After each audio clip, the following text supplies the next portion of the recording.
নির্বাচনের আগে বিচার দৃশ্যমান হতে হবে, জামাতে আমির। জামাতে ইসলামের বাংলাদেশের আমির ডাক্তার শফিকুর রহমান বলেছেন, জামাতে ইসলামী আশা করে আগামী বছরের প্রথমে নির্বাচন হবে, তবে এর আগে কিছু মৌলিক সংস্কার ও অপরাধীদের বিচার দৃশ্যমান হতে হবে। নির্বাচনের আগে অন্তত ২-৪ জন শীর্ষ অপরাধীদের শাস্তি দেখতে চাই। গত ৩টি নির্বাচনে মানুষ তার পছন্দের দল বা ব্যক্তিকে ভোট দিতে পারেননি।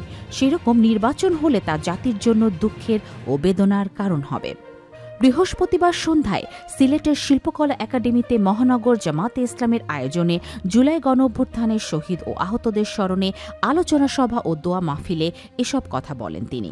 জামাতে ইসলামের আমির বলেন, আগামীতে যেই সরকারি আসুক তাকে অপরাধীদের শাস্তি বা বিচার ধারাবাহিকতা বজায় রাখতে হবে। তা না হলে যুবকরা আবার রাস্তায় নেমে আসবে। তারা এখন পথ চিনে ফেলেছে। একটা যুদ্ধ হয়েছে ফ্যাসিবাদের বিপক্ষে, দেশবাসীকে নিয়ে আরেকটা যুদ্ধ হবে দুর্নীতির বিরুদ্ধে, এবং এই যুদ্ধেও বাংলাদেশের মানুষের জয় হবে। তিনি বলেন, আমরা জুলাই গণঅভ্যুত্থানের শহীদ পরিবারগুলোর পাশে দাঁড়িয়েছি আমাদের সামর্থ্য অনুযায়ী। আহতদের পাশেও থাকার চেষ্টা করেছি সাধ্যমতো। ইনশাআল্লাহ দেশ পরিচালনার দায়িত্ব আমরা পেলে অবশ্যই শহীদ পরিবার এবং আহতদের যথাযথ সম্মান দেয়া হবে। তিনি বলেন, ইতিহাস যাতে বিকৃত না হয় সেজন্য আমরা জুলাই গণঅভ্যুত্থানের শহীদ ও আহতদের তথ্য লিপিবদ্ধ করা শুরু করেছি। সিলেট মহানগর জামাতে আমিরের মহানগর মোহাম্মদ ফখরুল ইসলামের সভাপতিত্বে অনুষ্ঠিত সভায় বিশেষ অতিথি ছিলেন দলের সেক্রেটারি জেনারেল অ্যাডভোকেট এহসানুল মাহবুব জুবায়ের।